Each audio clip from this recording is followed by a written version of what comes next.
Welcome to the SVG-TV news for Thursday, January 25th. With the details tonight, I'm Calypso. Cervical cancer is the second cause of cancer deaths in females in St. Vincent and the Grenadines, with at least 12 confirmed from the disease in 2023. This is according to Senior Registrar and General Surgeon at the Milton Cato Memorial Hospital, Dr. Erica Jordan, who on the VC3 Roundtable Talk program last evening said the earlier an individual is diagnosed, the less invasive the surgical management will have to be. Cervical cancer recorded 12. And why do I use the word approximately?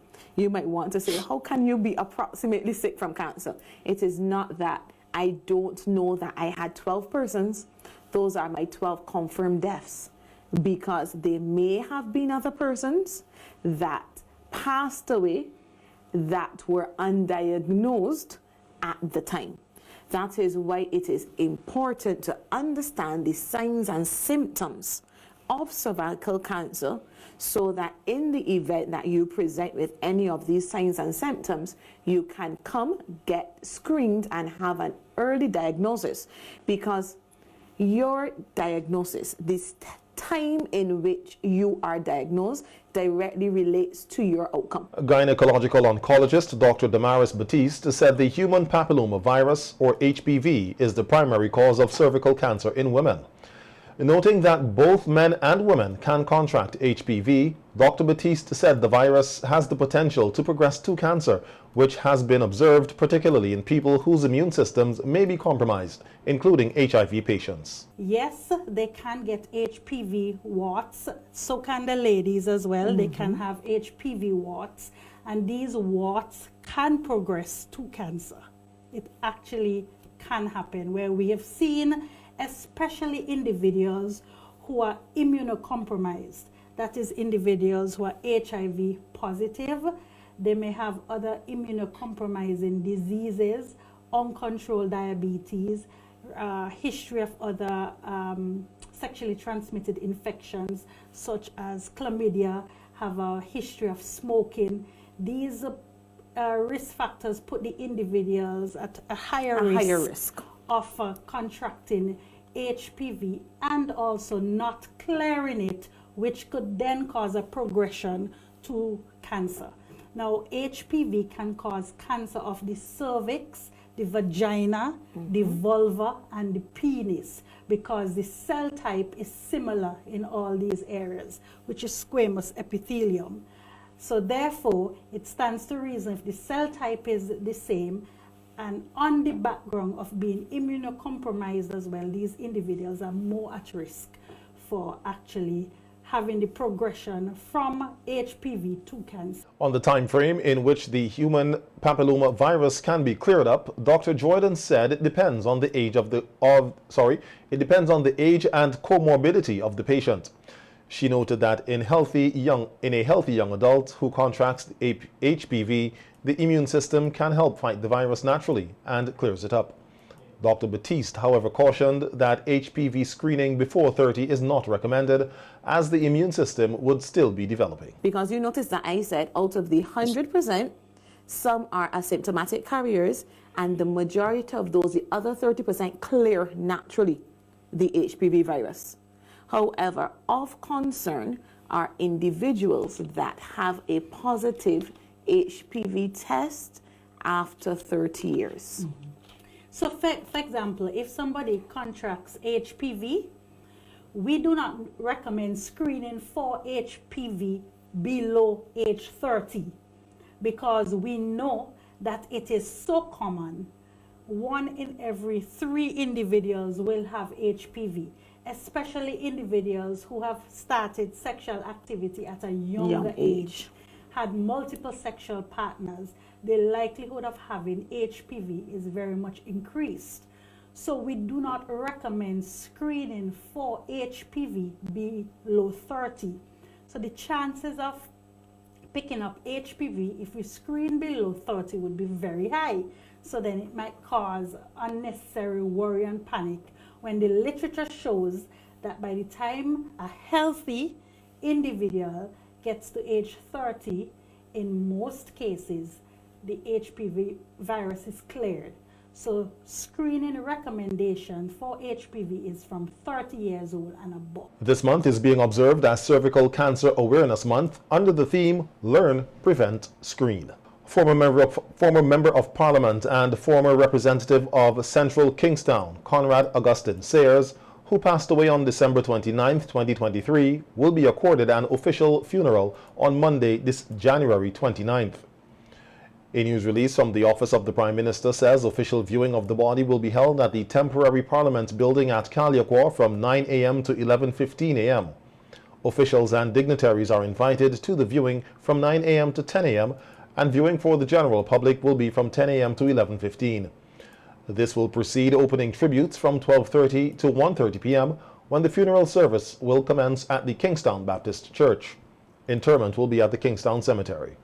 The news release says, as a mark of respect, all flags throughout the state will be flown at half-mast on Monday, and that the family has requested that there be no taking of photographs or video recording of the body during the viewing period.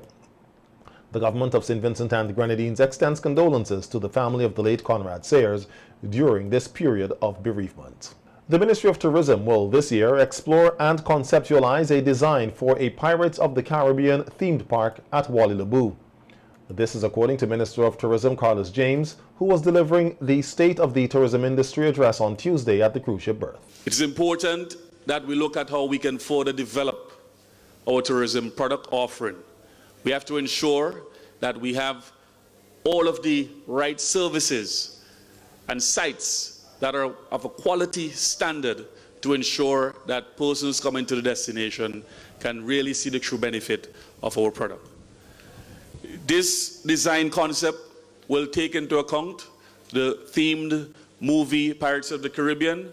We're looking at scouting lands closest to the beach where we can look at further developing to accommodate a state-of-the-art themed park, restaurant, a full-on area, a pool, and naturally beach access for persons coming by sea.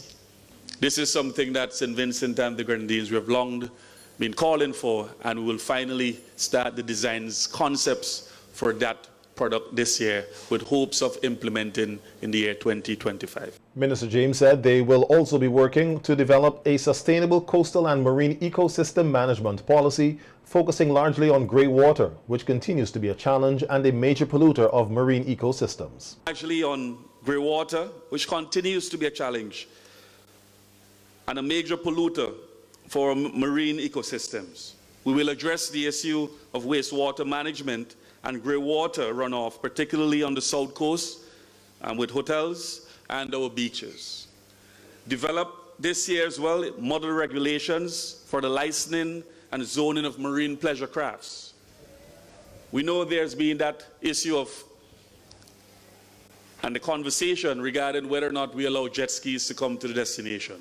Hoteliers are saying no, adventure seekers are saying yes. We have to strike a balance. Zoning and regulating the importation and use of these jet skis is something which is a win for everyone. So if there's a hotel belt, we'll not allow the operation of jet skis within those areas. We will focus naturally on remote areas like North Leeward, which will drive traffic and new tourism spend within new ecotourism areas where we can focus on the build out of our marine tourism. The Ministry of Tourism will also be seeking to launch 2 sailing events this year to be hosted in 2025. Easter Regatta 2025 will be launched this year, and the St. Vincent and the Grenadines Sailing Week. Our objective is to push the boundaries in yachting through the hosting of several world sailing events, including a revitalized Easter Regatta. Over the years, natural disasters, including hurricanes, flooding, etc., have taken a toll on the lives and livelihoods of the people of St. Vincent and the Grenadines, and fisherfolk are no exception. In an interview with SVG-TV News, fisherman George Brown of Barrowley says that he has lost 2 boats because of the impact of storms. 2020 from storm damage. The boat was on the moor jam out there, and the storm came from north, and about 5 to 6, 7 boats get damaged in Baroli. When I went to Mr. Ward tell me that these guys you see here, them from out the country, they come with the same complaint. And up to now, they've said it reached through the budget, and from budget, nothing never come back out. Can you recall which one is stamp was that? They didn't wrote the stamp, they didn't like report, they say like they call and say exactly what the stamp is. It was not a hurricane. It's just like a sana. Which month was it? 2020, I can't remember exactly the month. Look, they say, well, look, this is invoice that they asked me to get a girlfriend. That was to get the boat. Was it like in September? Yeah, I think it's in September. Yes, please. Yeah. The distressed fisherman said to date he has not received any assistance to replace the boats so that he can continue his fishing career. 2020, this is my invoice that they asked me to get when I lose a boat. That I could get the estimate for the boat, and up to now, them said they everything within budget. Go by farmer support up about 2, 3, 4 times. Nothing up to now, nothing to come out of budget. I get to understand that they have some money in farmer support that just in October was to share for fishermen. I can't make a call. They was telling me go and get an invoice for everything. I go and get back again, and when you get the invoice, they tell me I have to go to by the TCU to pay down for an engine. I tell them it's hard for me now as a guy who now going to 60 to go to get a money to pay by the month for like say like $12,000 for the outboard motor engine. So I said I just cannot, and I just tell Mr. with the supervisor by the I tell Shat I just cannot go it because Shat tell me go and get document that I could get a little bit of money because they had the money to show. When I go back, Shat tell me I have to go by SU to get some money. The 2024 capital budget for the Ministry of Transport and Works is $106 million, of which $75 million will go towards road development. This is according to Acting Prime Minister and Minister of Transport and Works, Montgomery Daniel, on radio yesterday, who said there are 4 main project areas which the ministry will be working on this year for roads development. You have one, the National Road Rehabilitation Project. You have 2, the Create Dynamic Limited project, the KDL project. You have the NDM project, which is the National Disaster Management Project. And you have also that of BRAXA, which is responsible for the general road maintenance and, of course, development of some of these roads. So these are 4 major project areas to which the ministry has to do work in this year. And, of course, I would have, from late last year, I would have indicated the project areas and the scope and so on, and the roads and so on that are involved in these project areas. Now, of the $75 million allocated to road works, of course, you have approximately $43 million of this allocated to the National Road Rehabilitation Project. And so, Johnny P., of course, I'm quite aware of a number of the roads in this country that really is really bad. Now, it is not for want of the government not responding over the years in terms of fixing a number of these roads.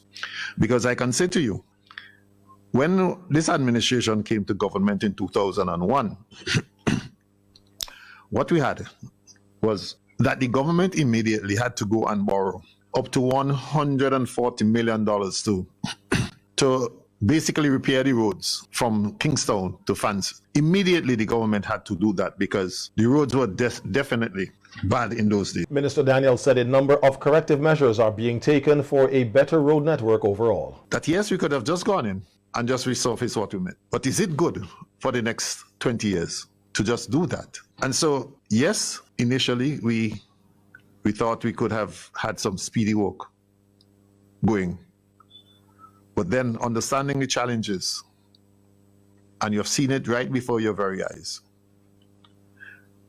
that the best thing to have done was to ensure that we do the thing right for the first time. And so,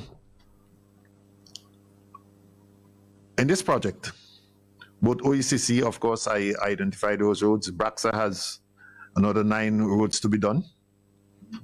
I would have identified those roads before: Sandy Bay Village Road, Noel Village Road, Shipping Bay realignment, Hackshaw Bank realignment, Johnny Hill Link Road, Dorsetshire Hill Road, Cumberland Playing Field. Of course, Johnny P, I have a report on the development of all of these roads to where we are. But I can tell you, the Connery Road would really commence on around the 5th of February. The actual work on the ground would commence on the 5th of February, 2024. The Grand Sable Estate Road, the drawings are in, and then, of course, the works should commence by January 22nd, 2024. You also have Proven Vale Road works, which those works, the subcontract is already in. All of the surveying has been done, and work is scheduled to start on around the 15th of April. You know, I have all of that kind of report for each of these roads. And news now on the weather. In its 72-hour outlook, the SVG Meteorological Services says the Western Atlantic high-pressure system is the dominant feature, occasionally pushing patches of low-level clouds and a few scattered showers across St. Vincent and the Grenadines. It says unstable conditions are expected to approach the islands by Friday evening, bringing scattered showers across SVG over the weekend. However, fairly good visibility can be expected between showers, followed by a film of haze across the area towards Sunday evening. Fresh, cool northeast trades continue across the islands and increase near 40 kilometers per hour at night. Wind speeds are expected to gradually decrease this weekend near 25 kilometers per hour by late Sunday. Marine conditions are moderate to rough in open waters, with northeasterly swells ranging from 1.5 to 2 meters on west coasts and 2 meters to 3 meters on the eastern coasts. Small craft operators and residents along the coastal waters are asked to be prepared. Sea bathers are also asked to exercise extreme caution for occasional gusts and above normal sea swells. The Met Services says as wind speeds decrease during the weekend and swell heights gradually fall, swell heights could gradually fall, nearing 1.2 meters on the western coasts and 2 meters on eastern coasts of our islands by Sunday. Today, the Ministry of Education and the Carnival Development Corporation hosted the 2024 Junior Calypso and Soca Symposium for students in the performing arts at the Peace Memorial Hall. Addressing the opening ceremony of the symposium, President of the Calypsonians Association, Earl Cabba Bennett, encouraged the students to use what they learned at the symposium as a stepping stone to improve their performance in the Junior Calypso and Soca Monarch competition. For a symposium, different exercises. I want you to pay attention. I want you to have the mindset that you are in your various classrooms. And this is just like math, English, social studies, science, and music. Take this program very seriously. Out of this program, many of you, your aspiration, your goal is to reach the finals of Junior Calypso. But before that, there's a preliminary. So whatever you get here, you take it back to your school. Of course, I know your teachers will be there with you every step of the way. But I want you to dedicate yourself to whatever you gather here. It is unfortunate that not all of you will make the finals, because there is a limited number of persons who enter the final. But what I can say to you, the mere fact that you have taken up Calypso, you are a winner. In your own right, you are a winner, and you are the vanguard of Calypso in St. Vincent and the Grenadines. Explaining the importance of Calypso, Bennett says it embraces both soca and raga soca. Why must I sing Calypso? Why should I sing Calypso when there are other genres? You know why? Calypso is part of our heartbeat. It is integral, it's a fundamental part of our culture. And you will be doing your part to ensure that Calypso stays alive. I put my faith in you. I put monumental faith because I believe in you and your teachers. Do you know, little history here, that there is a young man who won the junior Calypso in the senior category, and in that same year, he beat all comers. He was crowned Calypso Monarch of St. Vincent and the Grenadines in 1989. Anyone know that bit of history? Do you know that person is? Marketing manager at the Carnival Development Corporation, Esworth Roberts, explained the symposium, which is held annually, is aimed at developing the writing skills and stage performance of the junior artists. But this product is a product that we pay great attention to.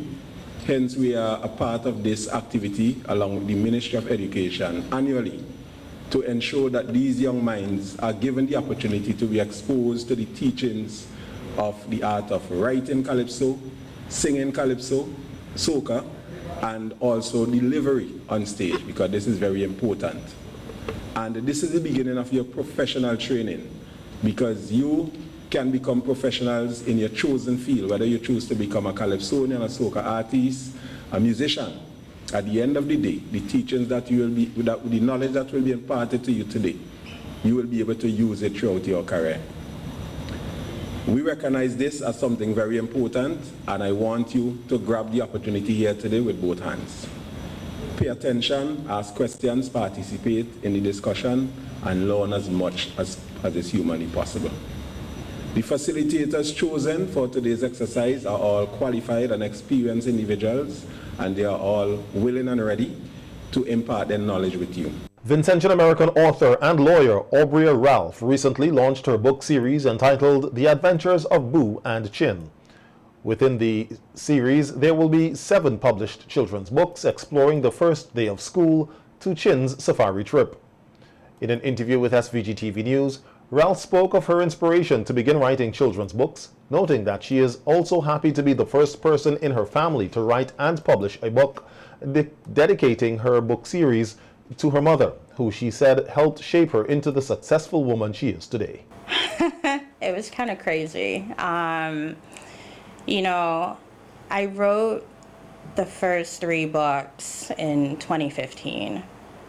And then I ended up getting caught up with work and school. Then I became a lawyer and more work, right? And so I didn't really spend time focusing on the books. And so to be able to do it ultimately 8 years later, right? You know, I think one, it showed me that like it's important to keep going even if things don't look like they're working out, because things are, you know, we never know what's going on behind the scenes, you know. Ralph explained that 2 of her books, entitled The Adventures of Boo and Chin, Boo's First Day of School, and The Adventures of Boo and Chin, Sunday School, is to demonstrate the importance of asking questions. The Adventures of Boo and Chin, the first book is Boo's First Day of School. And in the book, she actually, you know, meets her friend Chin for the first time. And they don't exactly start out as friends, because Chin is sitting behind her, and, you know, she sits down in her pretty little dress, and her hair is, you know, curly and puffy everywhere. And he starts touching her hair because he's never seen hair that texture. And she freaks out and she says, "It's not polite to touch people's hair." without their permission. And then she tells the teacher, "Miss Murphy, someone keeps touching my hair. Please tell them to stop," right? And what I love about that scene with them is there's friction when they first get together, but by the end of that scene, he's kind of like, "Hey, can you be my best friend?" The second book, Sunday School, it was an homage to my grandmother, who was a pastor. Her name was Mother Aubria Ralph. And I wanted to talk about Sunday school because I was a Sunday school teacher for a little bit in the States. And I remember the little kids, they used to actually bring their friends from different cultures to Sunday school. And so this book is about her inviting Chin, who is a Chinese boy who's Buddhist, to come to Sunday school with her. Ralph said the Adventures of Boo and Chin book series will be available for pre-order and purchase online, and that she's working diligently to have the physical book series available for purchase in SVG soon. The persons of interest named in a police bulletin issued yesterday are now in police custody assisting with investigations. The RSVG police force thanked members of the public for their assistance in helping to locate the men. And officers attached to the Calypso police station are seeking the public's assistance in identifying and locating a person of interest who is wanted for questioning in connection to several criminal matters. Anyone who can identify this person is asked to contact police emergency at 999 or 911, or contact the Calypso police station at 458-4200 or 457-1211, or any police station or police officer you are comfortable speaking with. The police say that the information received will be dealt with confidentially and continues to encourage persons, if you see something, say something.